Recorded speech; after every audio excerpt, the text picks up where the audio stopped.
All right. So, um, I guess we'll get started, hey? Sounds Everybody good. ready to get started? Yeah. All right.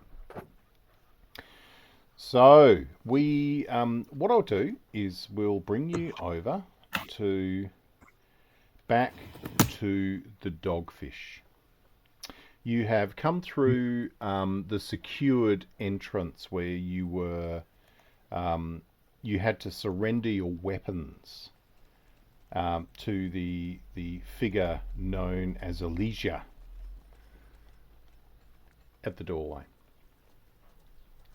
The were then allowed through a reinforced door with a large sort of demi-human sort of guard of etiology you can't really pick.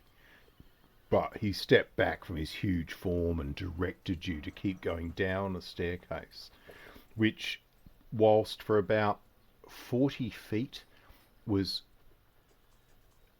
constructed out of timber, but then went to natural sort of stone shale steps that had been caused by natural erosion, ancient rock. And you've walked down this series of staircases to get to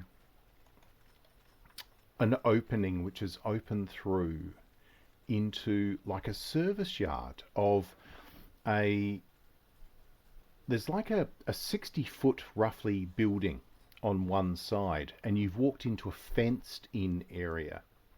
You can see that in up in the windows of this building on the first story of this window, you can see that there's a man lounging there with a light crossbow loaded, just sitting on the windowsill, not targeting, but obviously alert to the presence of anybody who are coming through that door and prepared should that be a problem. You walk as you go forward. You see this young fellow comes forward towards you. He's wearing like a pretty messy white shirt that would have been quite an expensive linen shirt at some point, but it doesn't look like it was his. It looks like it's been, he's probably got it at some point, worn it, and not washing it that regularly. And he walks up towards you, goes, "Oh, afternoon, I'm Chet Penny. I'm the guide for you today. Come this way, please." And it's yeah, he leads you forward. He goes, "Welcome to the Dogfish. Have you ever been before here?" "Oh, Can't right. say Well, that we hang on have. a minute." And he goes over towards this stand. He guides you over towards the building itself, and he goes over to a rack and he grabs like what looks to be like stitched together slats of bulrushes, which you can see. Like as you look around this space, it is quite swampy, and there's like this quite light-coloured diaphanous bulrush, which seems to have learnt how to cope with the limited amount of light that's getting down here. He hands you, and when you unscroll it, it's basically what you are seeing here, like almost like a tourist map that's sort of been drawn in like a charcoal dark colour on these pale bulrush fragments that have been stitched together into like a scroll. He he says to you, "Now we have some pretty firm rules here that you'll need to abide while you are here. I will explain those to you." And he walks forward. "Please come through. We'll go to the dock, shall we? I'm assuming your intention is to take advantage of the establishment."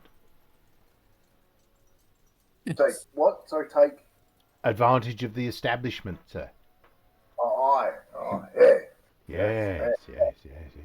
And he looks at the symbols of St. Puritas that you have there, and he goes, "Oh, religious folk, eh? Oh, well, yeah." And he makes a few holy gestures, which seem to be from a variety of religions, to basically acknowledge the fact that you're there. He leads you through, and you go through the actual gate, and he walks you down a path which takes you across this place that he refers to as the dock.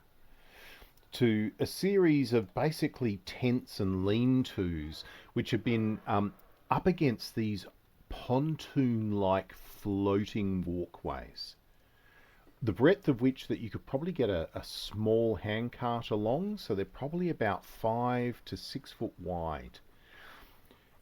They are on like interlinked pontoons with like leather strapping or netting between them. So they look reasonably crude. So if you think about it, you sort of got a pontoon that's got a wooden bridge segment on it, then like either taut leather or a net which allows you to step your way over to the next one and so on, right? When you look down as to what these pontoons are made out of, they look like they're made out of the remnants of old, like little fishing boats, things like that they've taken on and built into these pontoons. One thing you do notice is that there's very secure, and they look like not that old chains are holding them all together. When you look across to the islands themselves, where these pontoons go to, and the islands over here, you can see the names of the locations are exactly the same. They're scrawled onto this tourist map that he's given you. You'll notice that while at the moment you can see that these things seem to be sitting on these little atoll-y islands in this inlet, you can see they also sit on pontoons, much larger and more sophisticated pontoon structures that have been built for purpose. And again, you can see that they are part of this chain link system. And you can see chains are going down into the water.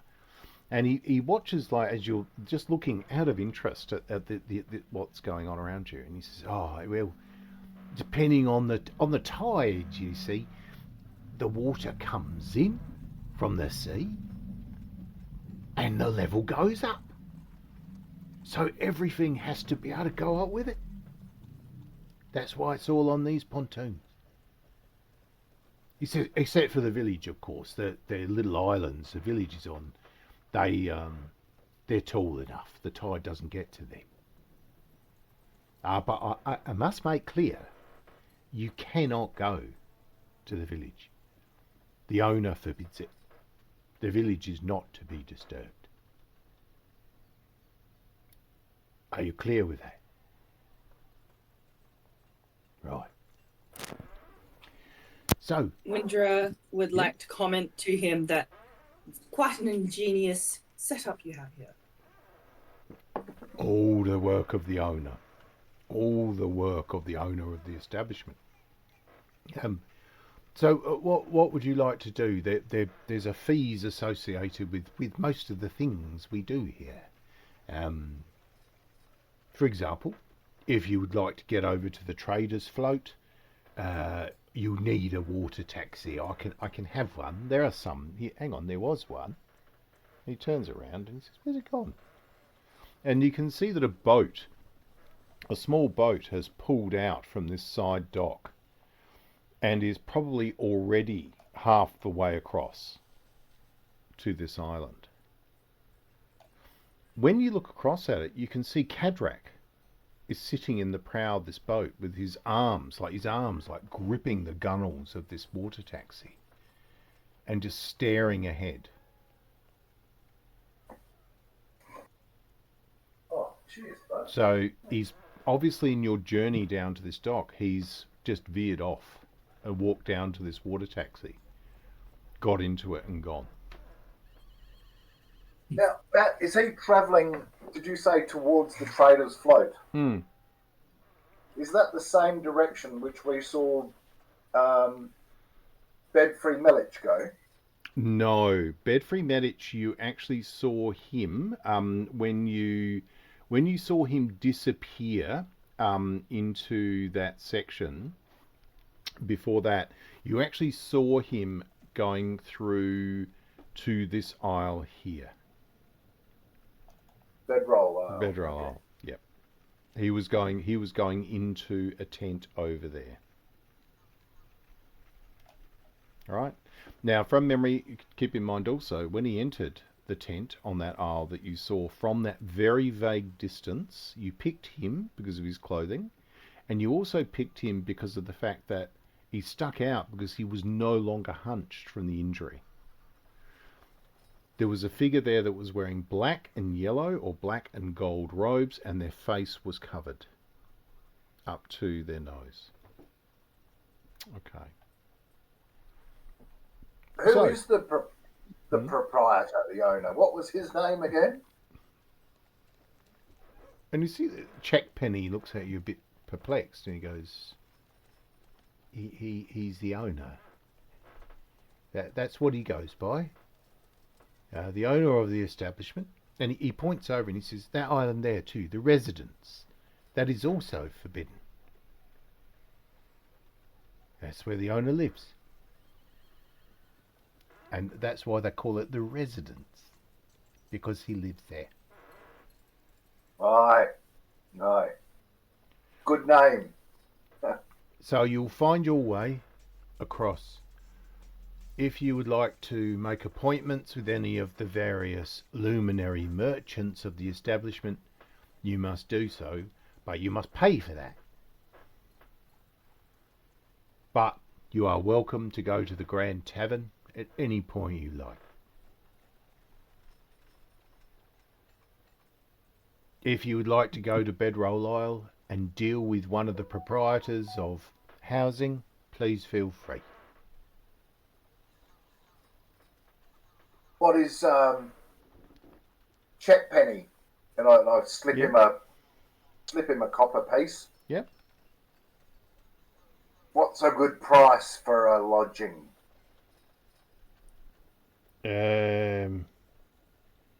Well, I guess it comes down to how you want to sleep. Do you want to sleep in a communal place? Are you looking for a tenting for yourselves? What would you like? Yeah, just for ourselves, an open room would be fine. We're accustomed to our own company as a group, less accustomed to that of others. Well, that might cost you a bit. Maybe 5 pieces of gold for the night, I'd say. Blimey. Yeah, expensive place.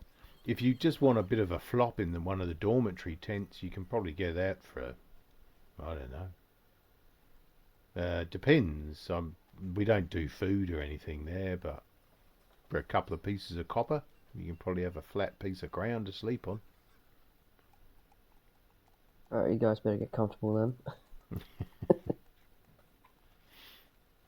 And what time does Ruinview and the Grand Tavern, are they all night places? Oh, Grand Tavern's open every hour of every day. The Nastrins and Macalbury, of course, that's by appointment only. You can go through, but you must make an appointment. Ruinview Market just opens during once a week, if any of the scavengers have gone across over to the shore there and found anything for sale, you know.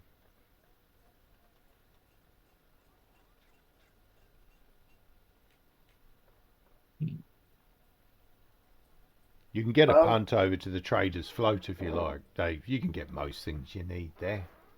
The Maker's Camp, if you're wanting something manufactured, you just get yourself over there.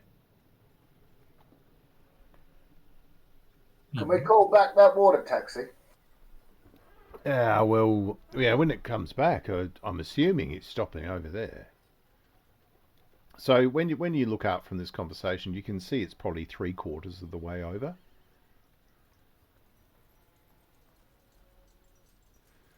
You want to wait? Matt, Yeah, sorry, go ahead.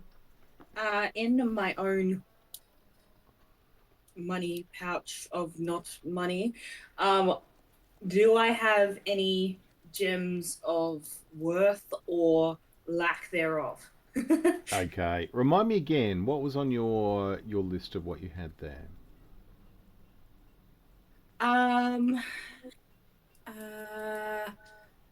Don't know if I have something. You just simply told me that because I can't carry That's coin. right. That's right. You I do. carry- So that, yep, Yeah. absolutely. All right. Just let me do something here.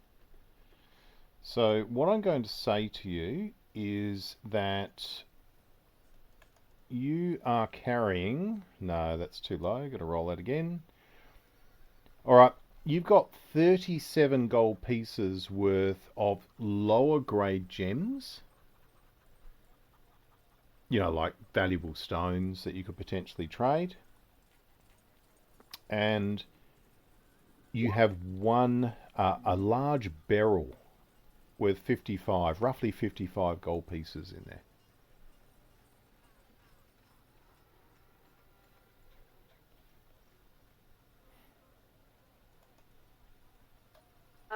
Winter will grab a pretty but worthless gem from it Yeah. and would like to turn to Check Penny and say, "This is worth 12 knights, but I'm giving it to you for just one." And he looks at it and goes, "Oh. Valuable, is it?" Very. From, gonna draw a random name out of the air. From the Isle. The Isle. And he looks The at that. Isle. Oh, good, yeah, look, you can see it. You can see the eye. Look. And you're like, hey. They say all gems from the Isle have the eye of the Isle. Isle. Oh, all right. Well, I'll organise it for you then. Right, come with me. He turns around. He yells out to the guy in the window with a crossbow. Hey, Bill, I'm taking these folks across. I'll tell you later. And he goes his toes. Says, come across. I'll tell you. So you go across on these pontoons. As you walk across, you're looking down into this water, which at the moment is fundamentally at low tide. So you can see the packed mud around these large, unnatural bulrushes. As you look across, you can't help but look up at this incredible engineering feat of this sort of huge wooden wharf built out of trees that probably it would struggle to now see in the world above, and light going through and gaps, and as you're walking along you can see like disruptions in the shadow, like of people crossing a gap of light that's coming through, or a larger shadow of maybe an oxen being led across, or a cart which disrupts that light. You notice that as you're walking across, I'll say that Filialis, definitely yourself and Windra being a little bit more sensitive to things in nature. As you're walking across, you can see that these bulrushes are reacting to these disruptions in light. You know, they're reorientating themselves quickly, like almost with a visual reaction to the changing position of the sun. As you're about halfway across, suddenly the whole place goes dark. And you see that Checkpenny looks up and he goes, "Ooh, that thing, people live up there. I don't know how they do that. That thing frightens me." And he keeps on walking across, and you see this great shadow just slowly starts to disappear by the time you make land.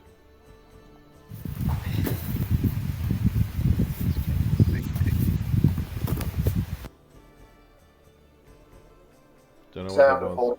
Sorry? The sound of horses' hoofs? Yeah, I don't know what that was. That sort of appeared out of nowhere. So you cross. When you... What I'm going to do is get one of you to make a intelligence roll, but with the help action. So, at advantage. You guys pick.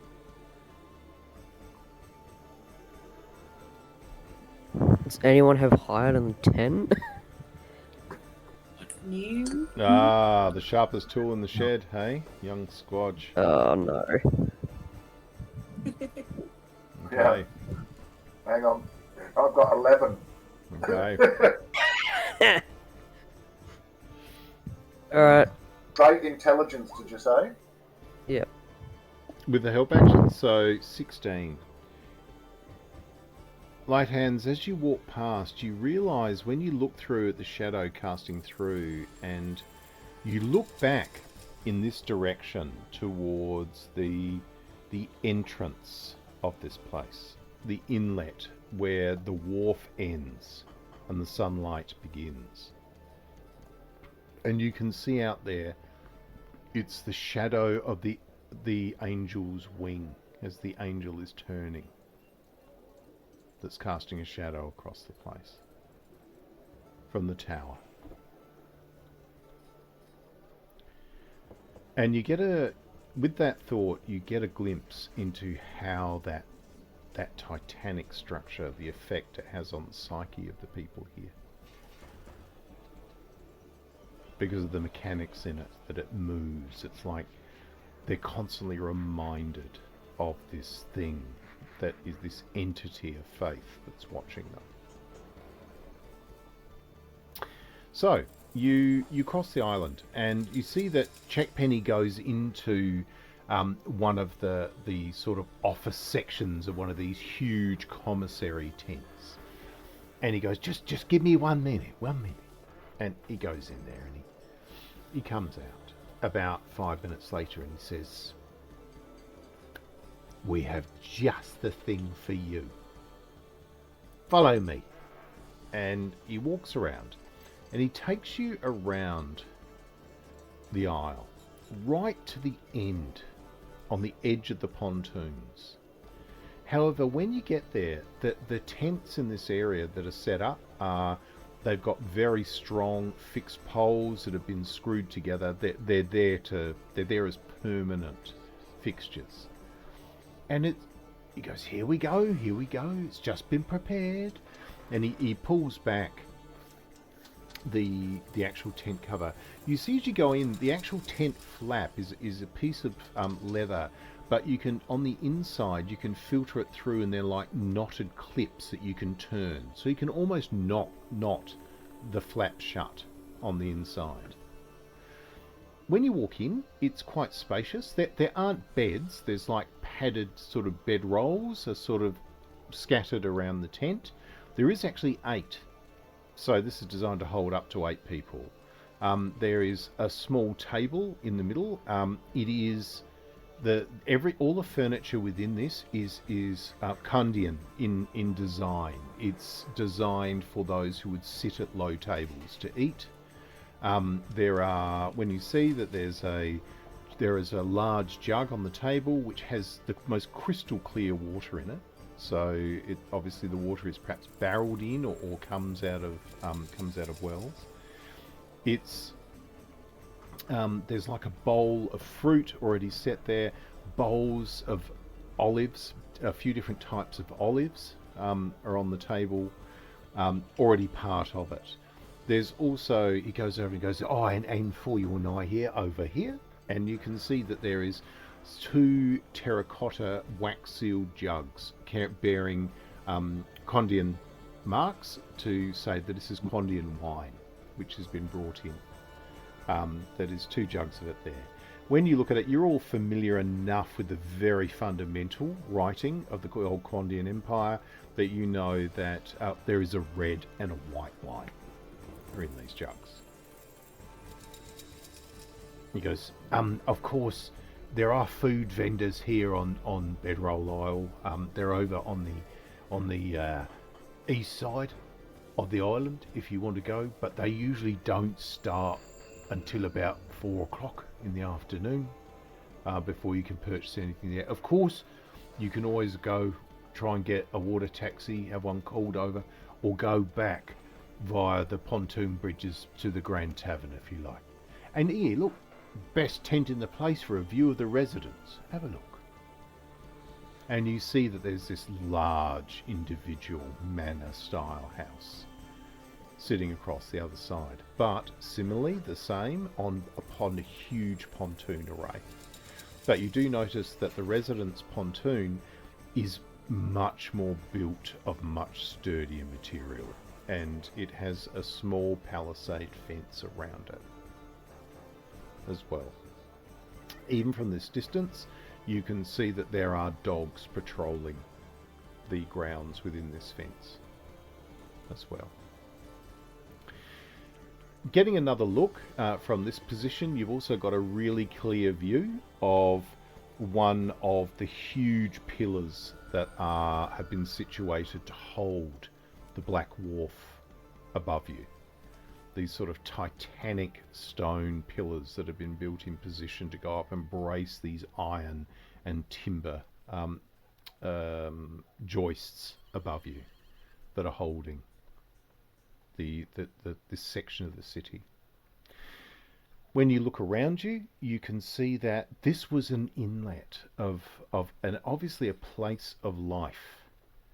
The village itself that you can see above you, which is labelled as Hugger and Hoddy, a village over there. The buildings are quite small in size, and you would suggest that they are there not for humans to exist in. You know, possibly dwarves, possibly halflings, something like that. But they're very old, really old. But nothing like the structures that you have seen over here in the dead stones and over here in the dry wood. In amongst these dead trees over to the side, you can see this sort of almost gazebo, large gazebo structure of beautiful design and almost impossible engineering, which is just standing out amongst all these dead trees. What is that over there? Oh, yeah. You see, this place is called Aelves Inlet. There used to be elves used to live here. Before the coming of the light and the truth, of course, and the place is bugged. Yes, yeah. And the little folk who live over in the village, their ancestors, they used to work for the elves. There's some of them, they reckon they've got stories of even what they looked at and what they did. And he said over there, the dead stones, he says that's part of their old city where they lived. Most of it's gone now. Crushed, destroyed in the building of the city. Except for, he said, their tower up the other inlet over there. Their old tower, and the very top of that sits in the middle of the city and just outside the basilica. He said, it was used, the elf gibbet, they call it. That's where they took the last of them and killed them. Back when, the light and the truth came, Yeah. Praise be the light and the truth. You being religious folks and all. Yeah. Yeah. We all just kind of like murmur, yeah.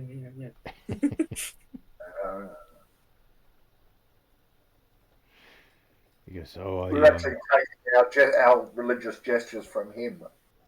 So we're copying his gestures even worse than he does them. Okay. One thing I will ask you all to do, though, is I want you to make a performance roll each to see how well you have memorized these gestures that he's displaying. How easy. All right, Windra, you got it down pat. So right, so's Damien. Filialis, you what? Huh? Like, for Filialis, it's like they're trying to scare off mosquitoes. And same as you, Scotch. It's just not in you. Yeah. Yeah. Okay. While you're doing it, Philellis, you're looking down and your pouch is open and you've got your own personal sort of satchel pouch, and the flap has fallen back a little bit, and again you're looking down at this torque and this symbol of a Vorchik staring up at you from the collar of this device, and a little bit of sort of the irony of the new faith and the symbolism of the old in your pouch.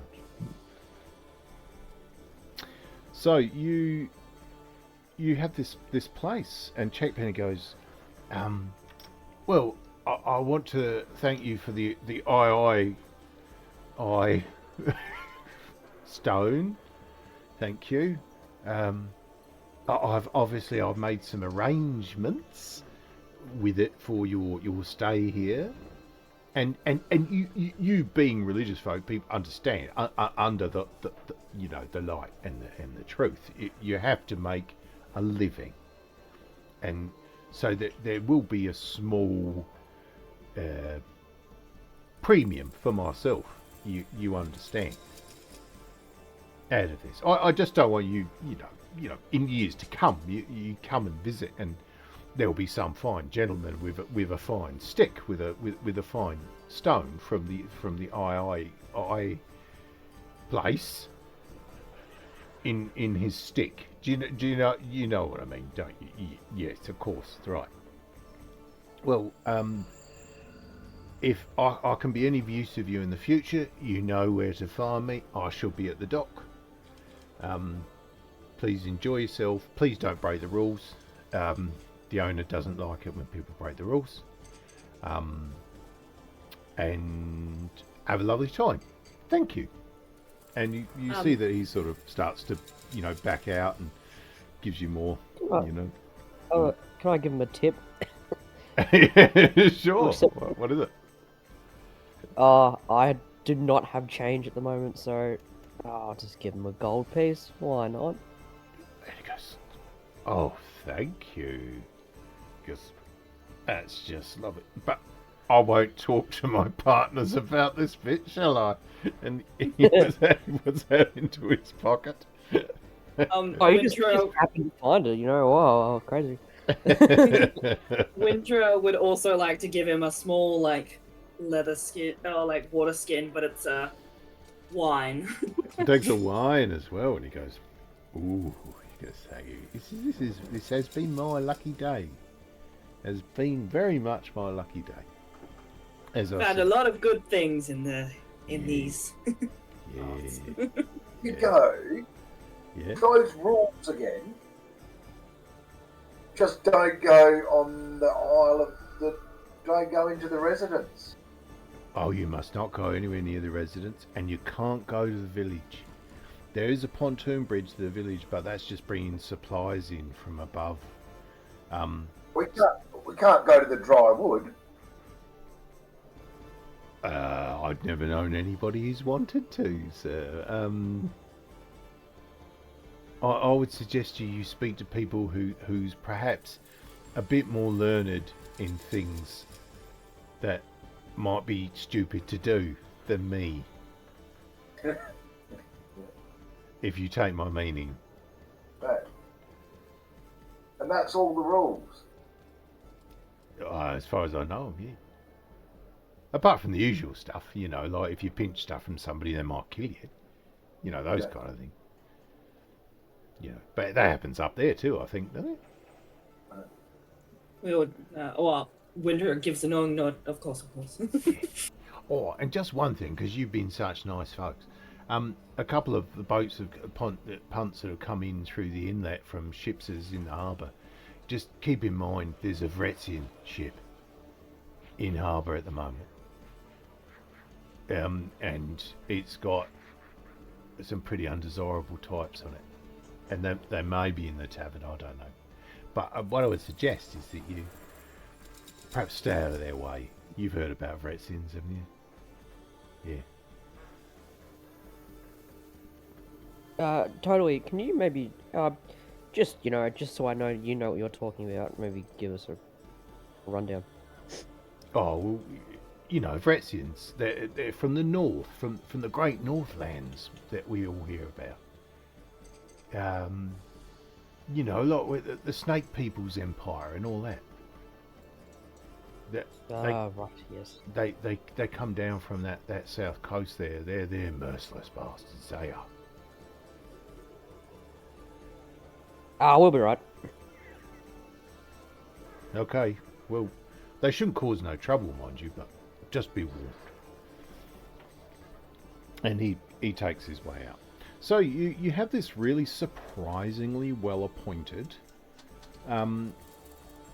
fixed tent. By the time you avail yourself of a few, some of the things from the table, a quick drink of water, things like that, unless you're going to breach into the wine, you've noticed that already, Filialis, when you sort of step out for a breath of air, you can see the water is already come up about a foot and is probably about 3 foot from the edge of the pontoons that you're close by. So you would suggest within an hour and a half, 2 hours, the pontoons will start to lift. Sure. Okay. So I'll remind you that you are still trying to resolve your issue of the information from the Coda. And if you remember, the Coda's information was 1 o'clock in the morning, I believe. Yeah, 1 a.m. Yeah. What time would we think would be? Oh, at the moment, yeah, it's a bit hard to tell here, but you would suggest to yourself that you still are only in probably early afternoon. Okay. Early to mid-afternoon, perhaps. There's still light coming down, a lot of light coming through the inlet. You think that basically the inlet does face to the southwest, so you think the sun is obviously heading down because more of like intense light is coming through the entrance. Our sleep schedules are going to be ruined. Says the healer. Yeah. Oh, the sleep is very important. I take pride in my brilliant sleep schedule. So you look across at David with this immaculate sort of appearance for somebody who's on the road. This ongoing dilemma for how does this member of your knot seemingly look like his clothes have been laundered all the time. I still look stupidly tired though. Yeah. Doesn't matter how much sleep I get, the eye bags are not leaving. No. So yeah, you're sort of sitting there. You can see that by the time you look up, the tavern has become a bit noisier. Looks like crowd is starting to build for a variety of activities. On this island, you can see that there is a lot of interaction. There's a lot of interaction among various travellers or people who are staying here for one reason or another. It's probably a bit early in the day, though, that you would imagine that you can see a lot of, particularly the domiciliary sort of tents that are there for someone to go and flop. There are a lot of reserved symbols. They just chuck down like the head of one of the bulrushes, like a dried head of a bulrush to indicate the space is taken. And quite a lot of them are. Because it gets quite warm under here because they're using a lot of oil-based light, and even with the venting above, the heat does build up somewhat in here. And most of those commissary tents, the sides are actually rolled up on sort of intervening flaps, so air is moving through them, and you can see that. There are travellers that are sitting there, looking through materials, checking their goods. You can see you see a small group of travellers are packing their things up in the commissary and starting to head back towards the pontoons to leave. So it's definitely a place that does business 24 hours a day.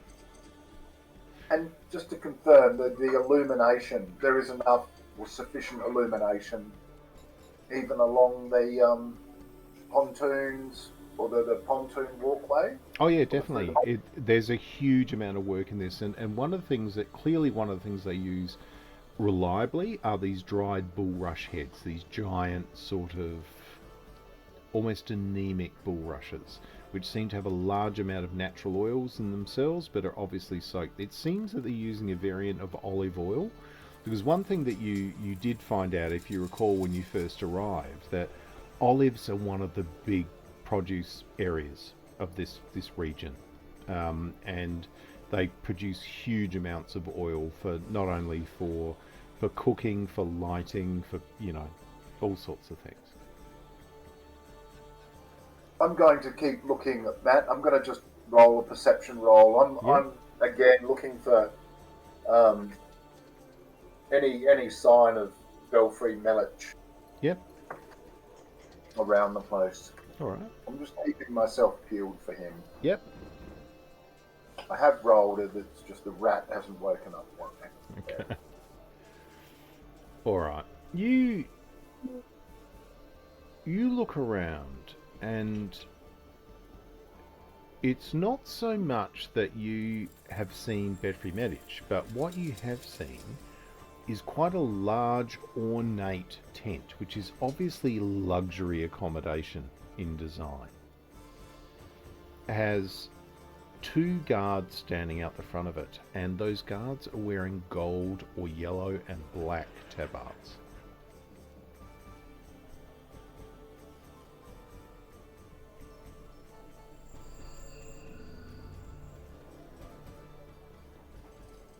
I pointed out to everyone. There. It's where the man from the boat that stabbed our friend is. Okay. So, as you are sitting there, I mean, you're starting to get hungry now. If you want to use your own supplies, you're more than welcome to do that. Or if you want, you can start looking around to see if any of the food vendors have come into operation. No harm in having a look. Okay. Yeah. Take a stroll. All right. So you're going to go and have a look. You go wandering around this east side where you have been instructed that that's where you're going to find food vendors. And what you find, not many of them, a lot of them are setting up. There seems to be a lot of seafood based foods, but you see that one store, a small vendor with some sort of hibachi style metal charcoal cooking grills, is cooking sort of what looks to be quickly seared mussels and things like that with some spices. It smells absolutely beautiful. Oh yeah. How much for a round? And he goes, oh, piece of copper a stick, my lord, if you'd have one. Yeah. I'll buy a stick for everyone. Okay, so you hand over your coin. He goes, oh, yeah, thank you very much. And he hands them out. And he says, there's some sauces there if you'd like to have a dip. This ranges from very hot to quite mild. Herbal here. Herbal. There's some Condian stuff here. They call this crept sauce. Not quite sure why, but a lot of people like it. It's not really to my taste, but anyway. Oh, hell yeah, crept sauce. All right. So, Oh, I miss this. so you dive into this thing, David. It just brings back memories of home. This mixture of super hot spices and honey mixed together. Did you say the sticks were metal? Sorry? No, they're wood. They're wooden skewers. Okay. Yeah. Yep, they're wooden skewers. So you take one of them and have a quick bite to eat, and just sort of watching as you're seeing, people moving about these pontoon walkways. You notice now that a lot of like small punts are coming in through the inlet to the south. So you can see that obviously a lot of maybe local inshore fishermen that just go along the coast and fish by themselves bring their punts and things like that into here into the late afternoon and evening to do, you know, pick up a few extra coins doing water taxi work and things like that.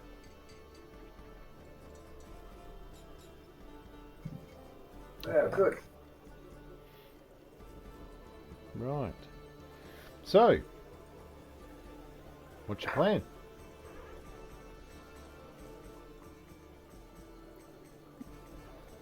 I think I'll sort of. Are there any? Does anybody like? Is there like any like dogs or any, like pets, of people of the patrons, sort of around? Okay. What I'll say is you don't need to make a roll for that. You've looked around, and yep, there are a few dogs that you've seen on the island with travellers. Definitely, you've seen them in the grounds of the residents. You've even seen, looking over here, you can see that there are probably half a dozen figures moving along the fringes of these ruins, and every one of them has a small sort of staffy cross looking dog with them. Are they on leads? In their case, yes they are. Yeah. Oh, But the rest point out. aren't. No, there's a couple of dogs wandering around just with people who aren't. Yeah. But are the ones by the ruins Yeah. are? Yeah. I'll just sort of point that out. to the rest of the party, hey? Okay. But yeah, definitely they're the only dogs you've seen on leads. Yeah. You notice that when you can see one of the stalls down the end. So basically one of the stalls that sits down on this sort of southern tip of Bedroll Isle, you can see that in there it has a sign that says Dosco Make Peace, but the piece is spelled like a piece of gold, not peace as in peace in our time. Dosco Make Peace, vendor of the finest dogfish. Underneath it. Now, when you look at that, you see there is a symbol of 2 dogfish on that. And the dogfish seem to be connected by a line like an Orbrus, or they're both on the same fishing line.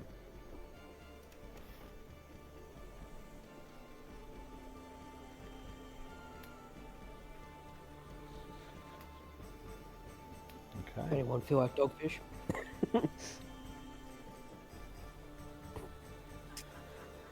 I'll go with some dogfish. Okay.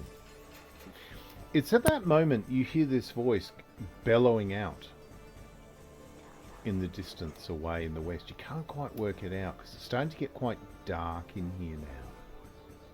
But it's coming from the west of you.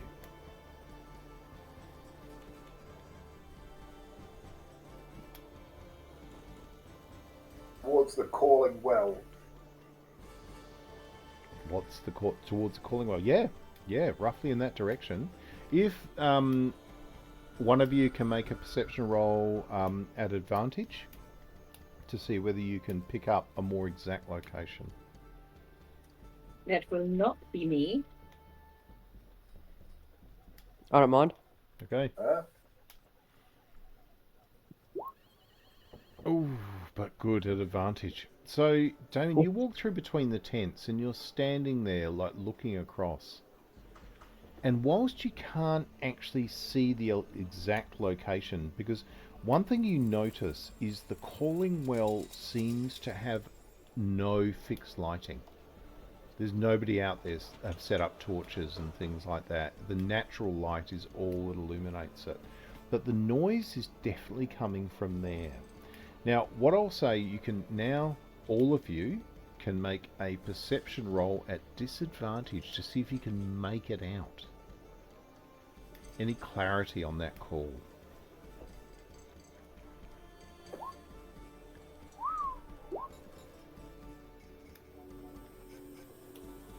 Okay, no luck so far. I see nothing. Okay. So the only one... No. None of you make it out. It's like a voice, a deep voice calling out something again and again, but you just went, the actual sound of the word that's being called out seems to just dissipate in the breeze and the background noise. You see that it's enough to draw attention, and you know, folk are like looking across and like, what's going on? But as the noise dies, as people interested in these things dies with it.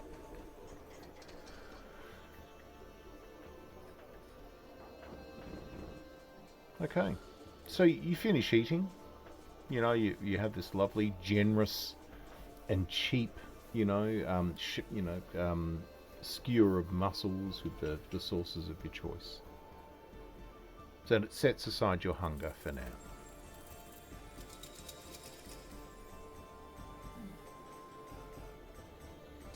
Does anyone want to venture anywhere? I'd like to check out those ruins. 1 o'clock. Well, no. I like to check out those ruins where those dogs are hanging around. Okay. Any objections? I mean, I did have a good feeling about that previous place with the 2 dogs on the reins attacking a boar. So you have options, and the options would be, which one do you take today? Because every day, Gasanolt's disappear, or Gasanolt's death, gets further and further away.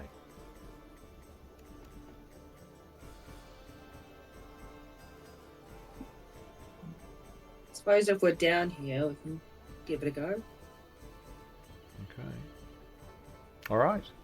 So your plan is to make your way over to the Dead Stones.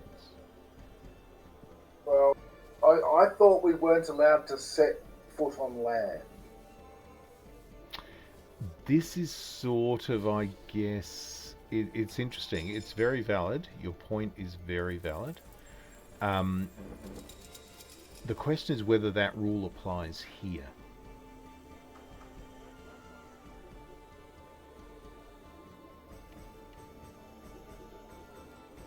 Well, should we grab a water? Is the water up to a level where the water taxi can traverse through to the Dead Stone? That's a really, really interesting question. So what I'm going to say is you make a few inquiries, and you find out that the inlet, the highest point of the inlet, aside from obviously the islands where the Hugger and Hoddy village is actually to the east. So the actual water doesn't get to a level where the punts can get across to it until the high tide.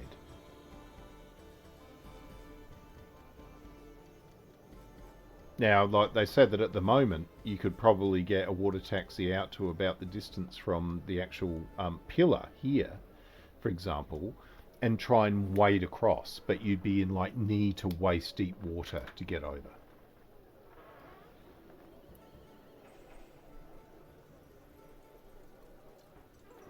Most of the people you speak to, like, are people who obviously been here quite a while. There seems to be consensus that you wouldn't get in that water. Not over there.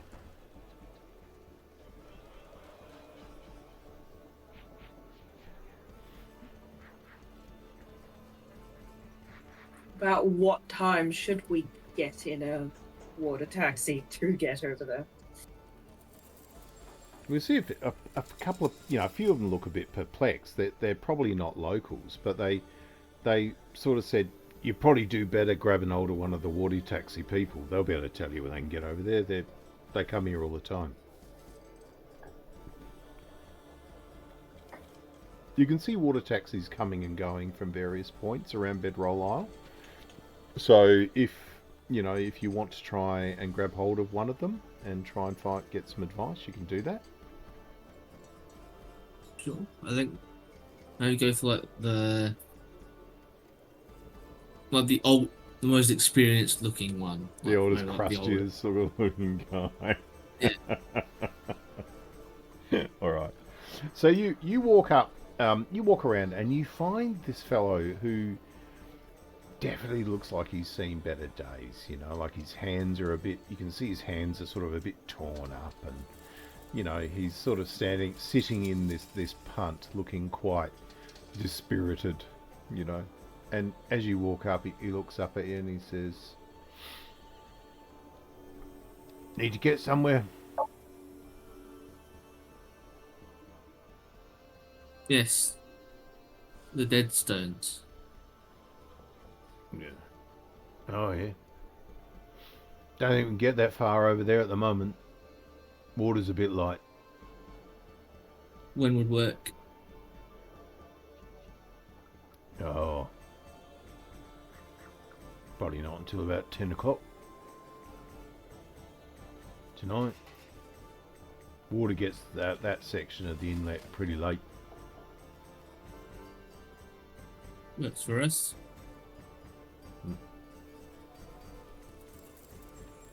Well, you want to book a fare? How long think we does do. it take Yeah? to get there and back? I'm sorry, Ben. Couldn't quite hear that. How long does it take? What time is it for you? Would it be for you to take us over there and back? And what fare would that be? Probably half an hour, maybe. First part's a bit slow. When it gets shallower, we get going a bit faster. Oh, I'll take you over there for a couple of silver. How's that? And would you wait for us to come back? Oh, yeah, but I'll take a certain amount of time. But I'm not staying there much past the witching hour. That's an elf place over there. And he points over to the guys with the dogs. He goes, "Those silly bastards are over there trying to find, one of them tablets, one of those old pieces of elf business. Looking to make their fortune. People have been doing it for years, and what makes them think there's going to be more stuff there that's going to be valuable, eh? Occasionally something turns up, somebody gets rich, but about 6 of them lost already this year. Disappeared over there.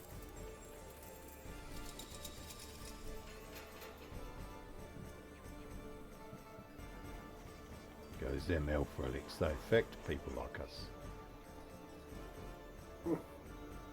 Well,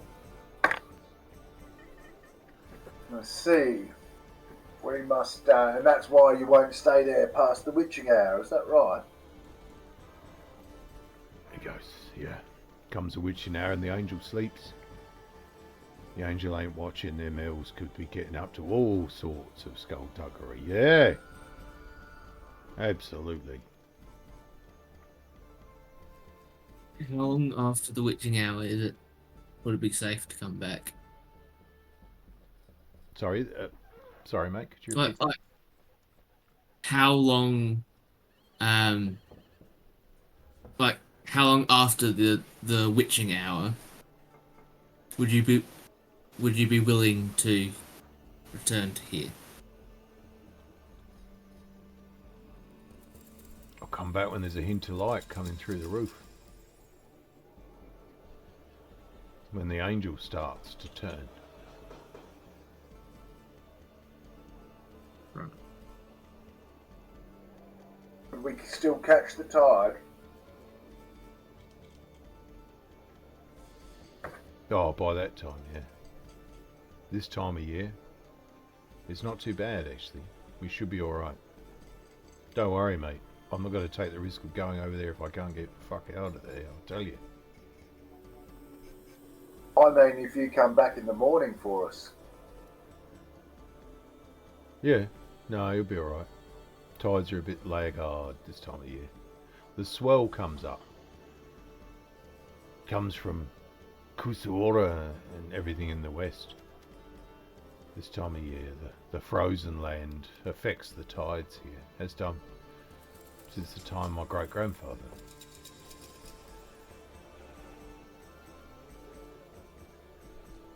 But you watch yourselves. You're thinking of going over there. There's people that say they've seen the face of the angel over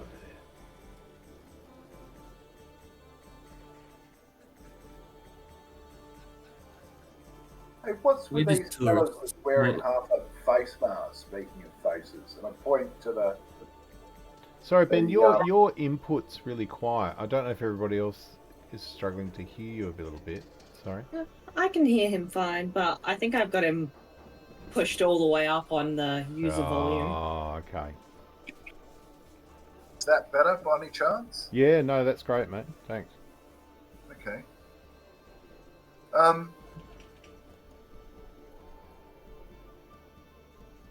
What about, speaking of faces, you said saw the face of the angel. What about these ones with these funny face masks? And I point to the gentleman with the robes, with the black and golden or black and yellow robes. And he looks over there and he says, "Oh, they're from the barony, Bessenwick.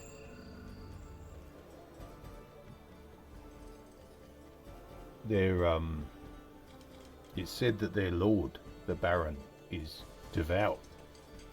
He always wears the half mask, the face of the angel. It's like her up there. You can see she's got eyes, but you can't make out her face. And some people say it's worn off with time and the wind and the rain. But why isn't everything else gone? Why does she still have her beautiful robes and her chains and her gold? And every feature of the feathers on her wings, where have they gone in the wind and the rain? Just her face. And they reckon it's over there. There's folks that's been over there who's gone too far, and they've come back mad, and they have seen the great face of the angel over there.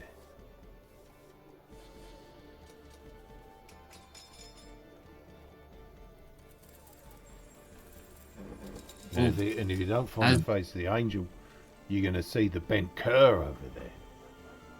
You can see him sometimes at night. What are the bent cur? It's him, the bent cur. He's sometimes over there when there's no one there, and it's dark, but there's, maybe a bit of reflected light from somewhere. Sometimes when the great celebrations, the festivals above, when they're using fireworks and such, there'll be a light in the middle of the night, in the dark, and you'll see this old man with a stick wandering along. All bent over and damaged, like he's got sore guts or something.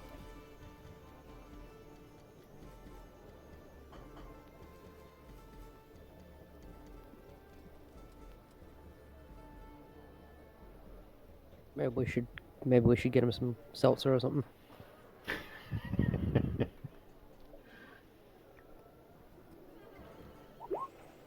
Alright, so I'll put that into chat for you.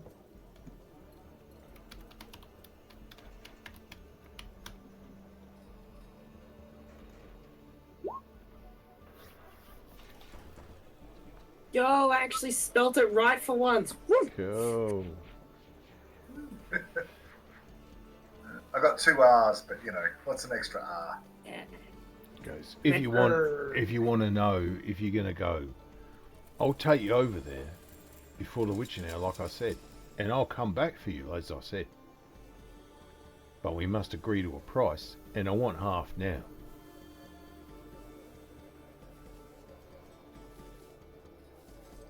I'll be back there the first hint of light comes through them cracks. What do you reckon? We've got a few hours before we make our mind up, don't we? I'll take a blanket. I'll pitch outside, so I'm not far. I can come. First light, quick. But you pay for me for the whole night. Does that look like? Sorry? How much money is that then? I think 5 pieces of gold is not an unreasonable price, given the risk you're expecting me to take.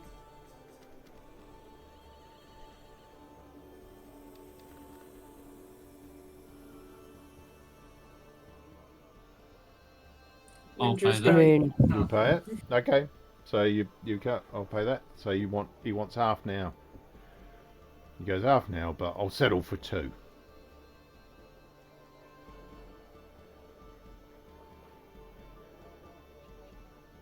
I'll give 3 gold.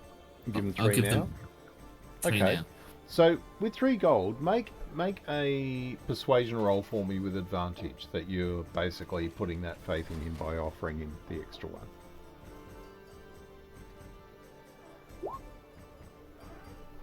Okay, so he takes it and he nods. You can see Filialis, as his hand goes back, you can see that he has cuts on his arms. He's obviously served as a soldier, probably as a conscript in the Balathian forces before.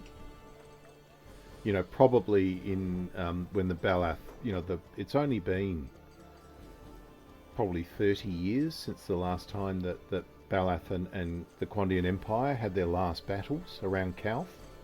So yeah.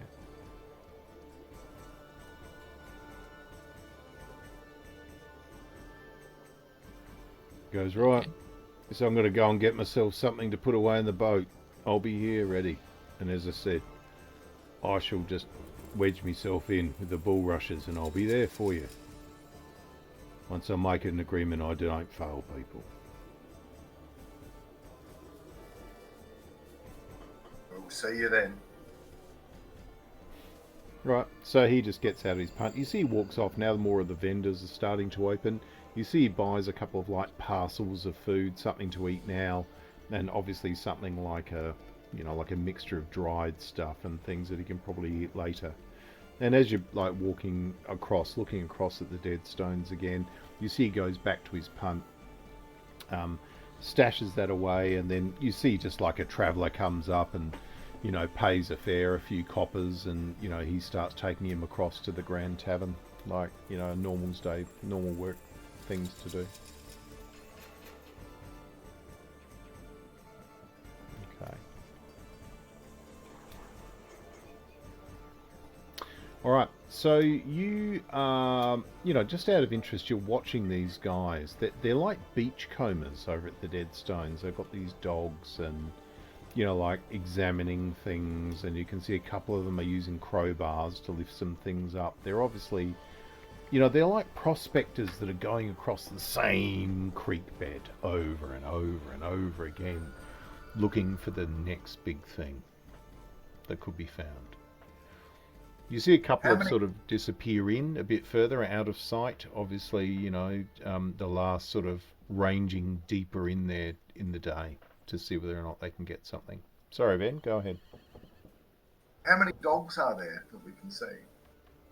You've definitely only seen 5 of these sort of beachcombers over there, and every one of them has a dog with them.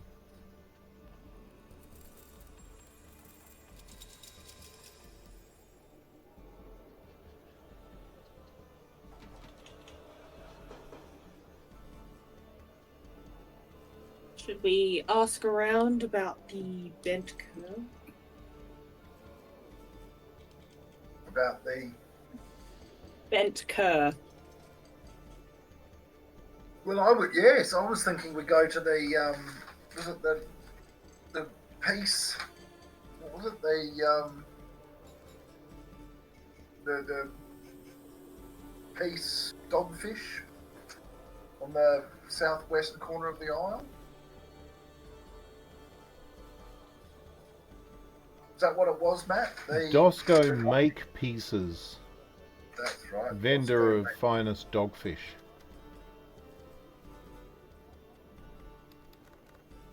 We could ask Oh, there. Mm-hmm. All right, Sounds you're good. heading down there.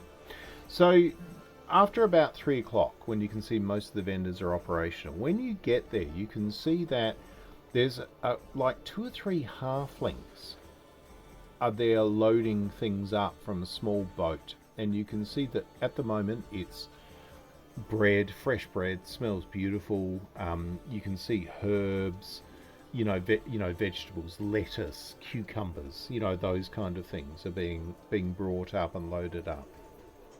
There is a halfling woman who's sort of directing these younger halfling men as to where to put these things, and she puts on like an apron and chucks an apron to one of the young guys and yells out to him, "You start getting ready, you start trimming them veg proper now." He goes, Dosco, the way he likes it cut. So they're sort of starting to, like, prepping in a restaurant. They're getting things ready. Clearly they're not under any pressure of time in this particular stall, maybe based on reputation, cost. They're not already servicing everybody. They're preparing perhaps from a clientele that are used to expecting their services at some time. It's like the Euros, isn't it? It's like the Heinrich 3 Euros. Yeah, the pizza slice dude. Yeah. Yeah.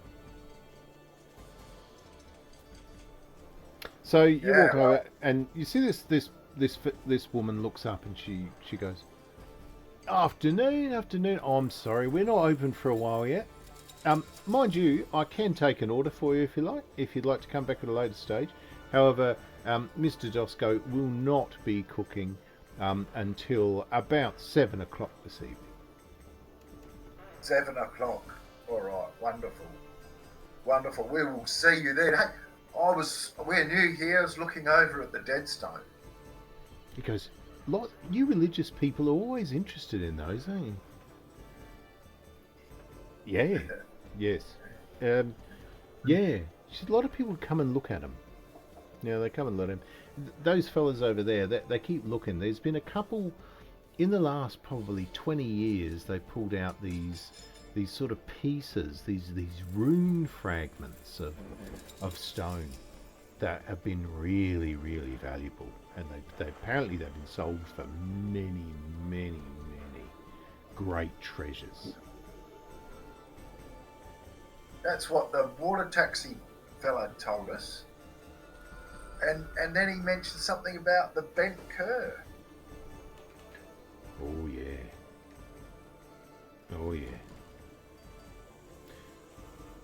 There's the bent cur is, I don't know. I'm not superstitious really, but I have to say late sometimes. Is it like something in the corner of your eye, but it's like something's over there wants to be seen that normally ain't seen, if you know what I mean. It's them beachcombers, they go over there, and some of them push too hard, they go too far, and a lot of them don't come back. Most of them are young folk. Sometimes not just young folk, sometimes they're travellers like you that go over there.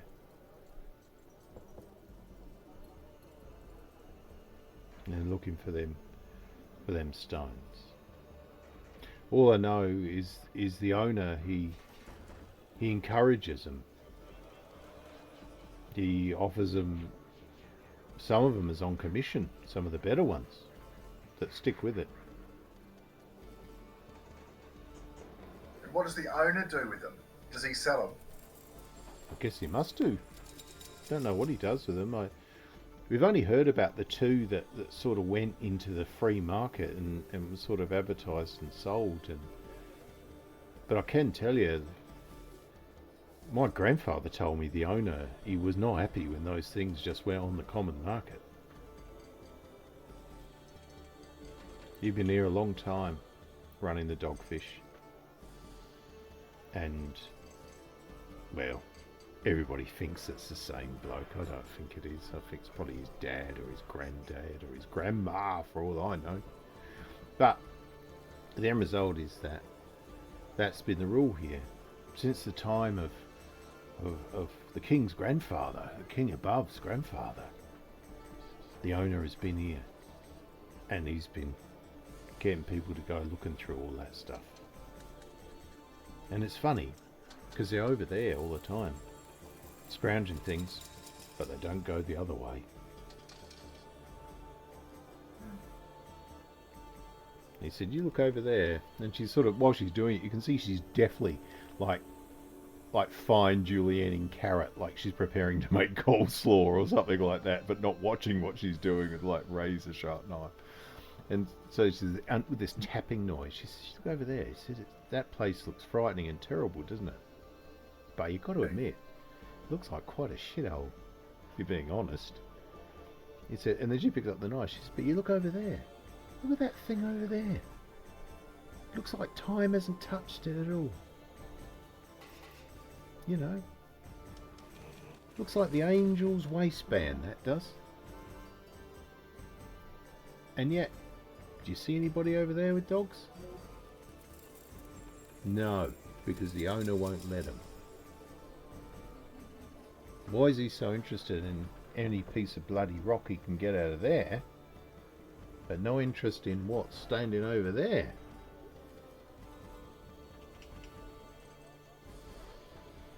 Anyway, none of my business. Mr. Dosco looks so long. Then he looks over at Windra and she says, "Oh, hang on a minute.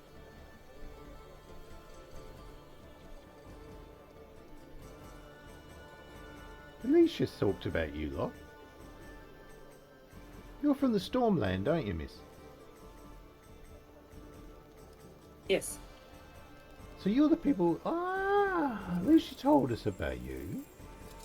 Dosco's her dad." And she looks past, she says, she said you had Mr. Corvus with you."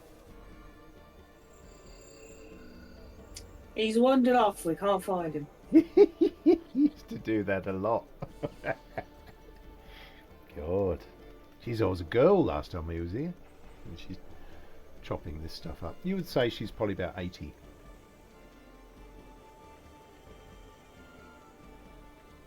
And she sort of finishes julienning this stuff up. And then she turns around, "Hang on a minute," and she... "Muscle, come up here." And you see this guy comes up. His name ain't really Muscle. His last name's Cockle, but we call him Muscle. "Muscle." And she comes up here and goes, "Didn't you say that you thought there was some lunatic yelling out for a freeness?" "It must be Mr. Corvus. He's at it again."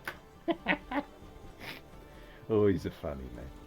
Anyway, she keeps doing this. And you see this young guy, Muscle's looking at her, no idea who she's talking about, but just agreeing with her. Yeah. There's somebody yelling out for a freeness. Whoever a freeness is. Turns around and walks off. Yeah. And she goes, "Yeah, he comes here. He used to come here a lot. I think it was a long time ago. He did the same thing last time. Yelling out for a freeness. A freeness?"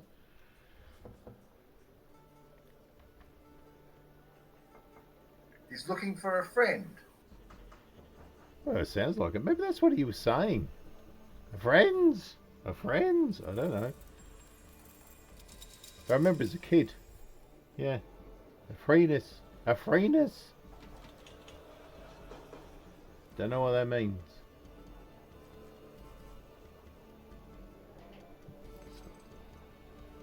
Yes.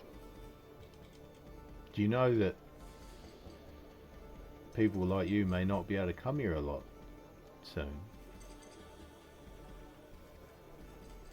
Cheers. Come up under here or into the city above? There's talk that they're summoning the young king to the Kopika. They're giving him a talking to about relaxing the laws of his grandfather.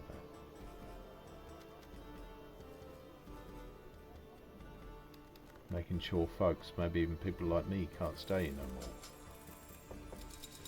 more. Only for the humans.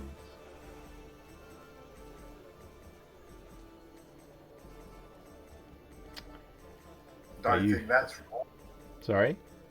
I don't think that's right. I don't think that's a right thing to do. Everyone's got a... Yeah.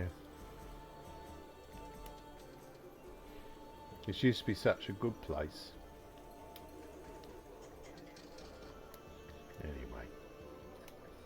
So like we said, 7 o'clock we'll be open. Hope you have a nice time. It's your first visit here. And come back. Mr. Dosco's Dogfish is legendary.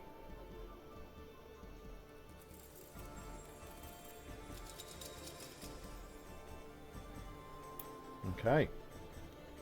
So she obviously has to get back to work, so she starts cutting her stuff up. How about we take about a 5-minute break? Ablutions, grab Sorry? another drink, stuff like that. Have a think Fantastic. about any questions or anything that's come up that you may need to do. Alright? I don't know. I don't know. Now, Matt, we've got a bit of time up our sleeve for everything, don't we? In the context of the game or our personal lives? Yeah, to the gut. Well, I hope so, Matt. I mean, you wake up every day and that's what you hope, isn't it? Well, I wish you well, man. Congratulations. Yeah, you do. You do have time up your sleeve, yeah. I would like to ask about the macabre. What is in the macabre? Alright. I'd like to find some... So, again, asking around, because, you know, obviously aside from perhaps the Grand Tavern, as it's starting to ramp up, the Bedroll Isle is probably the largest population of people accessible to you as you're walking around. And with most of them being travellers, because they have no accommodation, they're not visitors from above. So, you know, most of them talk about that there's... Nastrin's Macabre was set up, apparently, by a man who was deemed to be a wizard called Nastrin. This is years and years and years ago. Nastrin's long dead. But it is a place that sells items of the unusual and the arcane. There is talk that items with magic properties can be found there. One of the things that Nastrans make their money of is what they call readings. So people can take things to them of arcane nature, and they can give you information on those things, or give you, you know, they can identify it for you and give you detail. What say us, Filialis and Windra and Damien, that we investigate things of a macabre nature? We've got time skill. Mm. Why not? I mean, I still got this mask thing here. I still have no idea what it does. Can always, you know, ask There him. you go. All right, so you can do that. When you on your way over, you run into Check Penny at the dock, because you have to obviously take your way down, you know, the pontoons back to here to take the pontoons back over here. So Check Penny's sort of leaning on the gunnel of one of these now floating pontoons. The water level on the west side of the Dogfish has come up considerably. And he goes, "Hey, good afternoon to you. Good afternoon." He goes, "Heading over to the tavern, are you?" We're just looking around. Looking around. Yeah, good for you. Good for you. He says, "Well, Nastrans now, they'll be open, but remember they're paid appointments at Nastrans, keep in mind." Oh, and would you know anyone fine enough to make us an appointment? Well, I could probably help you out with that. Now, the going rate for a reading at Nastrans is about 10 pieces of gold. And that doesn't include the costs of what they need to do to make a determination for you. That's just basically to see one of the readers. Now, I turn around just and look at the gang and like, what does money matter to us? We're flush. Man can always get a quote. So does anyone want anything identified? Not that badly. No, not really. Now, when they do, so is that 10 flat? Like, is there how about if it's not a real special thing? Oh, that's the basic rate. So if you go there and you have like a, curio from the homeland, and they're very learned people. So when you come in here, they'll have a look at it first, and they'll grab the person they think is the right one to give you your advice. If it's something of, sort of like a really old and interesting nature, then that's when they charge you for what they learn.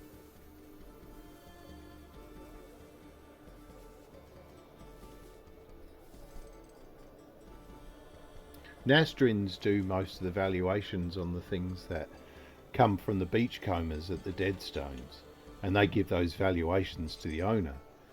And the things that he's not interested in, they go to the Ruin View market every week, and people come down. They come from all over to buy them. There'll be some fellow who'll come down from, I don't know, they might come down from Ballath Chapel because they's looking for the last piece of some fresco that they are collecting. That kind of thing.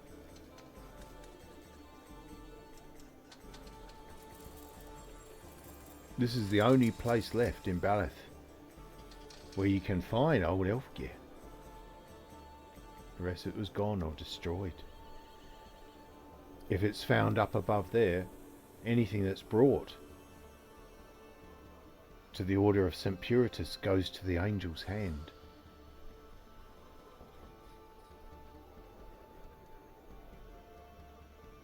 Have you been there for that?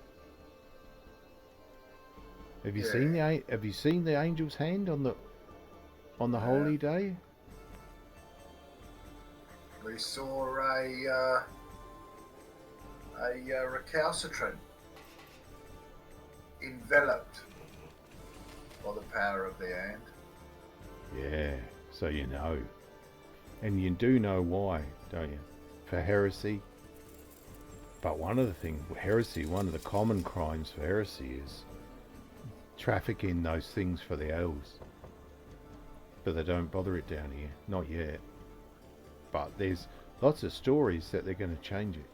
That the young king is under pressure to change the laws of the city of Angelsport and make the Blackwharf no more. Who's pressuring the young king? The Kopika, the archbishops. course. Nah, of course. The church against the state, eh? Young Ekizon, he's been doing all the good things, you know. He's been, I can't read, but my boy's learning to read, and that's because the king, he's made it so all people can be taught to read.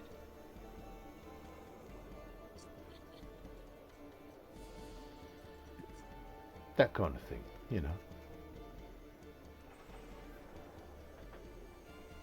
Who's going to tell Matt?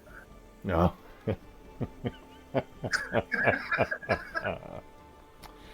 Oh, guys, I don't know. Look, I mean, maybe we should call it, only on the basis, as I said, I've got this upgraded card coming over, so I can just get bandwidth, just keep switching over to try and get a better signal. But it's just since they did tower upgrades recently, and as I said, 3G cancelling, being stopped, it's just been a friggin' disaster. But is it any chance, Matt? I think it's when you move forward. Is there any chance you've got like a noise cancelling or a that might be interfering with the proximity? I can't think of what. Can't think of what. I haven't changed any setting. So. Yeah. Oh well. Fair enough. Fair enough. You weren't saying anything important, right? Not possible. How's that?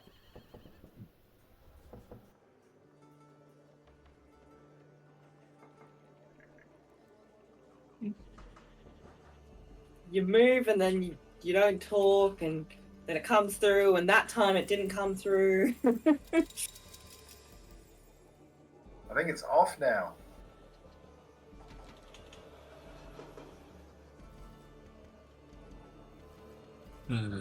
He's becoming a still life. Might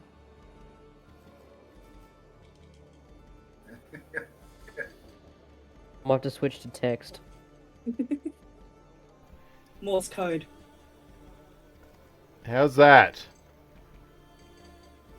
Nothing? Okay, we can hear you. We hear you first, then you move. Alright guys, look, I think we may have to exit. I just think it's, yeah, the speed is just dropped right out. Let me just double check it while you guys are here.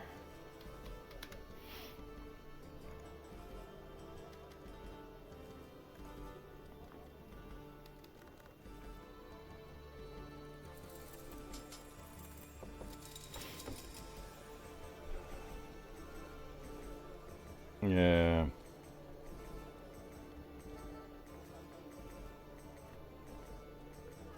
It's just garbage at the moment, sorry.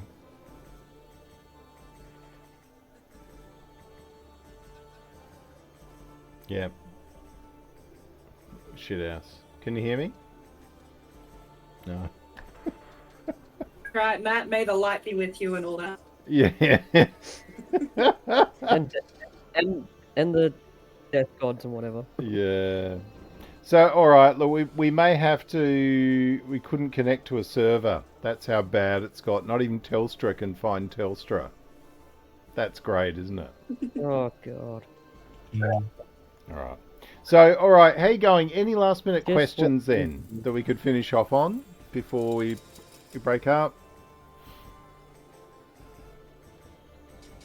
So when can we start making money for all these damn services? So yeah, you got to work that out, don't you? You got to get yourself through to 1 o'clock and see if you're in the right place. I don't want to resort to robbery. Yeah. But mind you, robbery is the Knot's business in many ways, you know. But in a more of a noble context. So how you going with the build-up? You getting an idea of some of the opportunities you've got? Yeah? Yep. All right. Now, I will leave you with Almost this too much parting to do. comment. You do realise that the dogfish and everything in the dogfish could be a big red herring. Yeah, completely. Right. Yeah. Yeah. Oh man. Okay. All right. But I Hey. also believe in you and your ability to make everything also just bullshit and a distraction. Ah, yeah, I know. Yeah. So there could be, yeah. There could be somebody waiting outside that martial training yard with the, the dogs and the boar. Going, where the fuck are they? Jesus Christ, I would have thought they'd be here by now. I said he would be. Yeah. That could be the case. Well, 1 o'clock somewhere, isn't it, Matt? It is. So as we finish this session, I will say very clearly, Ben, remember you got +1 on your concerns about that convolution, so keep that in mind. And obviously the other bits and pieces that we have shared with everybody in relation to that. All right? I thought you were going to say, Ben, make sure to feed the hamster before next session. Yeah. I'm actually going to get one of Ben's hamsters, because even though his computer takes a while to load up, his internet's working okay.